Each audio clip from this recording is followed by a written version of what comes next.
Muito boa tarde para você que acompanha o SBT, a partir de agora SBT Esporte. Como é que vocês estão aí do outro lado? Espero que bem. A gente está aqui trazendo muita informação para você. Tem jogador importante fora do clássico amanhã. Começa o Campeonato Paulista de novo e amanhã tem derby e tem desfalque para os dois lados. A gente vai te contar tudo, a gente vai te mostrar também a nova lista de inscritos do São Paulo. Vamos trazer atualização sobre os problemas do Santos e as datas para o retorno da Liberta. Sim, a Libertadores também está de volta. Como sempre, você pode participar com a gente aqui no nosso SBT Zap. Vai lá, 18 991 437891. Põe ele aqui na tela, vai, cá esteja. Boa tarde, tudo bem, Marão? Boa tarde para todo mundo que está em casa aí. Libertadores voltando, né? Acabei de também receber notícia que da NBA, né? A confirmação do dia 30 que volta também os jogos. Então as coisas na devida proporção estão voltando ao normal, pelo menos no cenário esportivo, isso é muito bom, né? Você está muito bonito de rosa hoje, senhor. Muito obrigado. Sensacional, hein? Usei essa camiseta para entrevistar o Zico aqui nesse programa, inclusive. É uma camisa benzida. Benzida, com certeza. Programa inesquecível. Vamos abrir o programa falando do Corinthians. O torcedor corintiano tem uma má notícia para o clássico de amanhã. O Jô está fora. O centroavante de 33 anos não teve a inscrição feita no prazo e só vai poder jogar se o Corinthians se classificar para as quartas. Depois eu vou falar o que eu acho. As transferências internacionais deveriam ser registradas até o meio-dia de ontem, mas o Corinthians enviou as documentações para acelerar os trâmites, mas foi prejudicado pelo fuso horário japonês, que dificultou o envio por parte do Nagoya Grampus, ex-clube de Jô. O Corinthians precisa vencer os dois próximos jogos para se classificar e torcer para o Guarani não pontuar, né? E aí, Caio? É complicado, né? Já era de se esperar, eu já imaginava que ia ter uma dificuldade para o jogo conseguir jogar, pelo menos esse jogo aí contra o Palmeiras. Na verdade, os dois jogos, né, ele acaba perdendo porque a inscrição depois ela precisa ser feita de novo na fase do mata-mata. E o Nagoya, parece que a imprensa noticiou que está processando o jogo. Então, essa questão do fuso horário aí, não sei se realmente foi isso. Eu acho que o Nagoya pode ter dificultado um pouco ali o processo do envio da documentação, justamente para segurar o Jô e não deixar ele jogar, porque parece que teve ali um desentendimento entre ele e a diretoria do clube japonês e a diretoria teria acionado a FIFA com relação a isso. Então, uma situação complicada. Eu acho que depende do ritmo de jogo, a gente não consegue saber exatamente. Né? Às vezes o Bozelli está treinando melhor, não tem como saber. Mas o Jô é um cara que tem mais, é mais decisivo, é mais fazedor de gol. Acho que partindo desse pressuposto dos dois em alto nível, eu acho que o Jô é melhor que o Bozelli e vai fazer um pouco mais de falta. Vamos ver. Já que a gente falou de Corinthians, vamos também falar do Palmeiras. Também tem desfalques pro clássico. O zagueiro Gustavo Gomes, também está fora do clássico de amanhã. O Palmeiras e o jogador ainda não chegaram a um acordo financeiro para a assinatura do novo contrato e o registro não pôde ser feito. Segundo informações do nosso Palestra, o site, os representantes do jogador estão fazendo novas exigências para que o acordo seja sacramentado. Luxemburgo tem as seguintes opções para o setor: Vitor Hugo, Luan, Emerson Santos e Henry, o jovem araçatumense que está treinando com os profissionais, o jovem aqui da nossa região.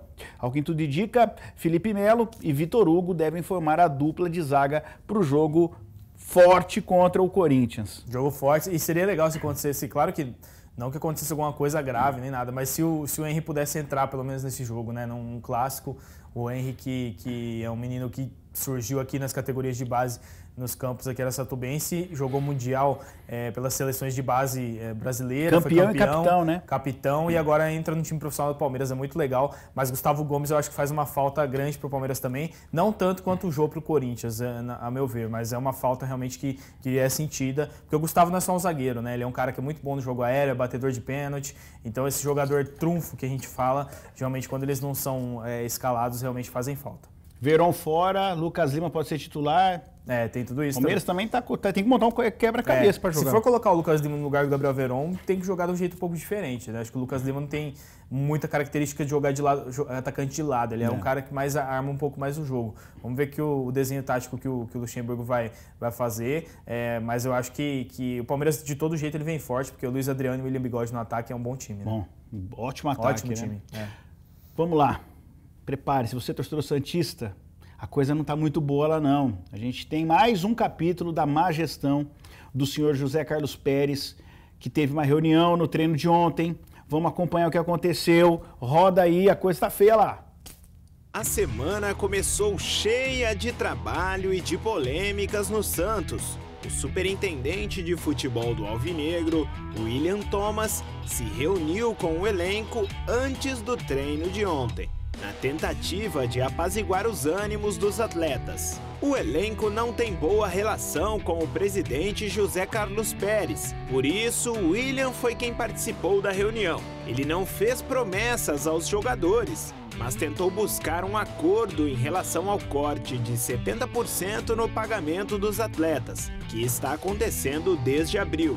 Os jogadores querem saber quando o reembolso começará a ser pago. Pérez tinha prometido que iria pagar apenas 35% do que foi cortado, 90 dias depois do reinício das competições. Segundo o Diário Lance, Everson e Eduardo Sacha devem rescindir os contratos com o Peixe. Os demais jogadores não deverão entrar na justiça contra o Santos, pelo menos por enquanto. Mas a gente ouve muito falar que pode acontecer uma debandada pós-Campeonato Paulista. Que situação. E você provoca também uma coisa que ninguém fala muito, que é o que? A agressividade dos outros clubes em buscar o jogador ali, que ele de repente está com dificuldade, está insatisfeito. Exatamente. Então, por exemplo, a imprensa já começou a noticiar ontem, alguns setoristas começaram a ventilar a informação de que o Palmeiras quer o Carlos Sanches. Ainda não tem nada formalizado, mas é uma possibilidade. Aí o Grêmio também. Exatamente. Você pega o Soteldo, que é um cara que é um ótimo jogador, que jogaria em qualquer clube brasileiro. O Sampaoli está de olho no Atlético. Esse assédio ele começa a acontecer e começa a ser muito mais fácil os jogadores saírem. Não estão recebendo, não tem uma posição concreta da diretoria, não confio no presidente. Realmente o Pérez ele causou uma situação no Santos assim que pode causar um prejuízo ainda maior e para você conseguir recuperar isso vai demorar muito tempo. Isso pode trazer até um desastre esportivo para o Santos, como brigar por rebaixamento. A gente não sabe, né? O Santos muito não complicado. Pode inscrever jogador, né? Tá punido. Ainda tá punido. Eu não sei como tá com relação a empréstimo, mas parece que com relação à compra de passe estava com essa punição. O Pérez ele estava conversando com a FIFA para tentar tirar essa situação. Ainda a gente não sabe. Mas separar o próprio Lucas Veríssimo, que tem o Jorge Jesus estava querendo contratá-lo para o Benfica. A situação desse jeito fica muito mais fácil do jogador falar, não quero mais ficar aqui, como foi o Sacha, como foi o Everson. E esses jogadores do Santos têm mercado, né? O Santos foi vice-campeão brasileiro. Então o time é bom. É muito complicado para o Santos. E o Campeonato Brasileiro está chegando e é um campeonato, um torneio apertadíssimo, complicadíssimo, ainda mais nessa situação pós-pandemia, né? Sim. E que você precisa de elenco. Fora a Libertadores, né? E que você precisa de elenco, você precisa de pelo menos 2 times competitivos. Não é só ter os 11 em campo lá e tá tudo bem. Quando você disputa 2, 3 competições nacionais, internacionais, você precisa do elenco bom. E o Santos já não tinha o elenco ideal ano passado. Acontecendo isso ainda, Meu Deus. bem difícil. Vamos pro WhatsApp? Vamos lá. Thaís de Fernandópolis. Oi, gosto muito do programa de vocês. Põe na tela, Thaís. Cadê a Thaís? Que beleza. Valeu, Thaís. Tá lá o Thiaguinho Cover. Com cabelo. Luiz Felipe de Rio Preto, acompanho vocês todos os dias. Cadê? Onde? Deixa eu ver. Valeu, lá. Meninada acompanhando em peso aí. Quem que é? Muito bom. Quem que é? O senhor, né? DJ, apresentador. Um monstro sagrado. Vamos lá, Brasil. Júnior Gonçalves de Presidente Venceslau. Boa tarde, Maricaio. Timão 2-0 no Palmeiras. Vai, Timão. Confiante, hein, o Júnior, hein? Confiante. O Corinthians joga sem torcida, mas em casa, né? Então, vai tentar valer esse mando aí. Boa. Tem mais eu, Juarez Toneto de Irapuru. Boa tarde. Que time paulista mais perde ou ganha depois da parada? Abraços. Acho que o São Paulo, hein? Eu acho que o São Paulo... o que mais ganha, se a gente for analisar, porque estava numa fase ruim, é o Corinthians e o Santos, porque estavam piores. Quem perde um pouco... o Santos estava na crescente até, mas perde.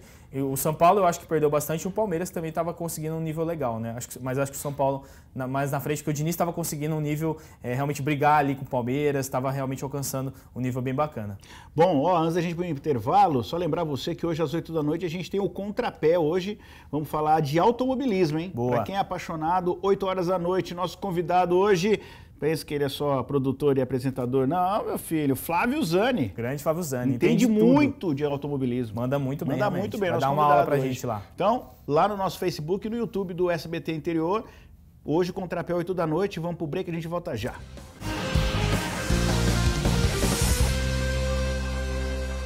Vamos falar de São Paulo? O Tricolor divulgou a lista modificada de jogadores para os 2 jogos que faltam na fase classificatória. A promessa da base, Paulinho Boia, ele entrou no lugar de Antony e Gonçalo Carneiro permaneceu fora da lista final. Os nomes ficaram assim: goleiros, Thiago Volpe, Lucas Perry e Denis Júnior. Laterais, Juan Fran, Igor Vinícius, Reinaldo e Léo. Zagueiros, Bruno Alves, Arboleda e Anderson Martins. Volantes, Luan, Tietê, Lisiero. Meias, Hernanes, Vitor Bueno, Igor Gomes, Daniel Alves e Shailon. E na frente a gente tem Alexandre Pato, Pablo, Everton, Toró, Trellis, Galeano, Brenner e Paulinho Boia. São permitidas mais 4 trocas na próxima fase. Então, esse é o elenco do São Paulo para as próximas 2 rodadas aí. E não dá para falar que tá faltando atacante, né? Atacante tem. Agora precisa criar um pouco mais de qualidade para conseguir realmente reverter em gols o time do São Paulo, que estava criando muito bem. O meio-campo ali com o Hernandes, com o Igor Gomes, o próprio Daniel Alves, é um meio-campo que produz muito. E estava encaixadinho até a paralisação. O problema realmente estava na finalização, como a gente vem falando aqui, né? Acho que o desafio do Diniz, ele teve bastante tempo para treinar, e isso foi encaixar o ataque para que ele produza tão bem quanto o meio-campo, né? A defesa do São Paulo é uma defesa que vem se destacando já há um bom tempo. Desde o ano passado é uma defesa que realmente tá bastante sólida. O Thiago Volpe é um baita goleiro, na minha opinião. Eu acho que não tem muito que... só ajeitar alguns detalhes ali. E o meio-campo também está melhorando. A questão realmente é o ataque do São Paulo, que precisa melhorar e precisa produzir mais. É isso, a gente continua falando do Tricolor e com algo que vai fazer você de casa se questionar junto com a gente aqui. O treinador do Red Bull Bragantino, o Felipe Conceição, deu uma entrevista para a Gazeta Esportiva falando sobre o retorno do campeonato. O time dele vai jogar contra o São Paulo no Morumbi na quinta-feira às 8 da noite. E o Felipe deu uma declaração um tanto quanto curiosa, abre aspas: ambas as equipes estão classificadas e com campanhas bem parecidas em pontuação.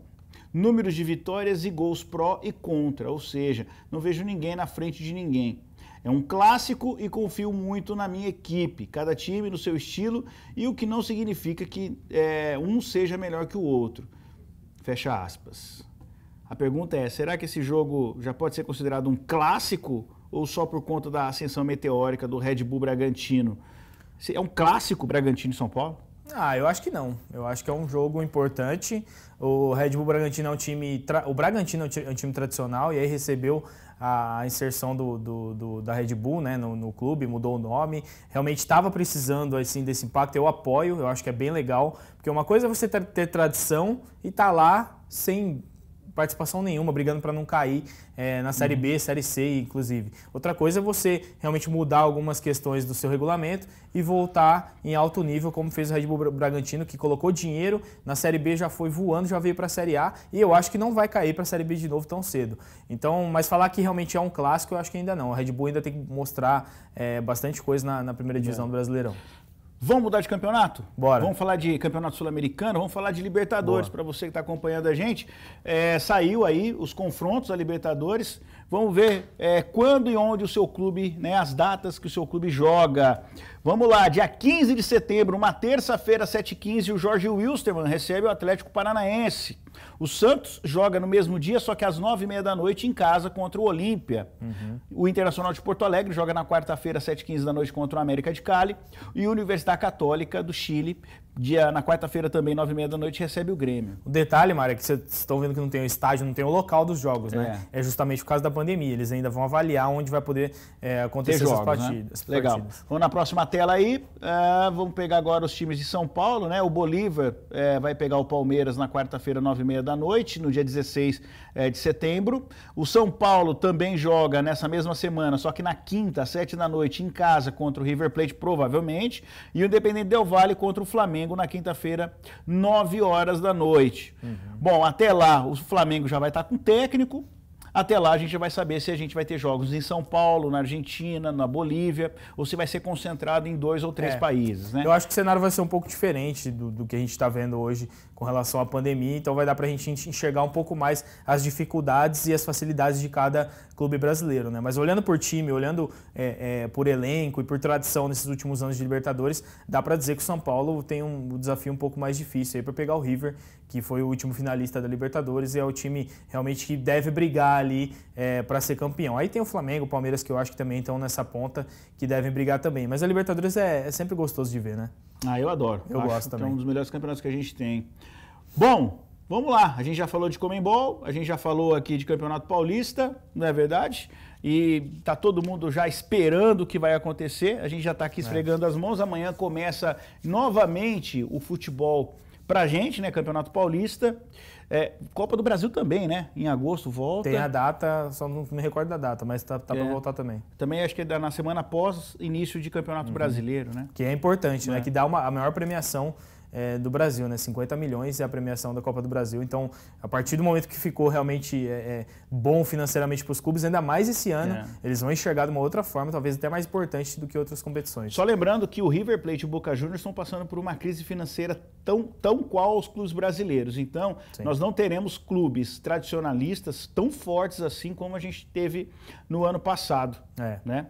É complicado, tá atingindo todo mundo, não tem jeito, né? Exatamente. Tem WhatsApp aí já, ô Rafa? Tem aqui, ó. O Matheus Vinícius, de Araçatuba. Boa tarde, brothers. Amanhã, Timão 3-0, com ou sem Jô. Abração, vai Corinthians. Boa, Matheus. Empolgado. Legal essa empolgação pra ver o jogo, né? Porque time voltando, muito bacana. Eu acho que vai ser, como disse você ontem, um jogo chato. Eu imagino também. Tomara que não. Johnny de Oswaldo Cruz dando uma bitoca na sua esposa, namorada. Boa. Olha lá, boa tarde, amigos do SBT Esporte. Na opinião de vocês, o Pablo realmente é o jogador mais bem preparado para substituir o Antony? Abraços. Ah, eu acho que sim. É um bom jogador, a característica é que é diferente, né? Eu acho que o Pablo, ele é aquele cara... Eu gosto do Pablo mais centralizado. Vamos ver como ele vai sair, mas ele sabe jogar na posição também. Eu acho que não substitui a altura, mas é uma opção, né? Sim. Vamos lá, tem mais? O Nivaldo, Nivaldo, lá de Presidente Prudente, boa tarde, Caimário. Muito esquisita essa diretoria do Peixe, né? Não acham? Põe esquisito nisso. Contas reprovadas, polêmica com os jogadores. Até quando o time estava ganhando no passado tinha polêmica. Não tem como defender realmente. A diretoria do Santos está devendo muito nesses últimos 2 anos de gestão. Pérez dando uma de covardão, né? Sumiu, foi achado em São Paulo, a torcida deu um aperto foi pra nele cima, ontem. Deu um aperto. É a cobrança para fazer um trabalho, infelizmente, ruim, né? O Santos não merece isso e tomara que o Santos volte aí nas cabeças. Para você que está acompanhando a gente, quiser rever o programa, a gente está lá no tela2.com.br na versão completa, tá bom? A gente se fala, amanhã já é quarta-feira. Vamos fazer igual o tio Hernandes fazia com a gente? Vamos sair do estúdio hoje? Bora sair. Vamos sair hoje, vai. Valeu, até amanhã. Tchau pra vocês, a gente se fala. Até a próxima. Até mais.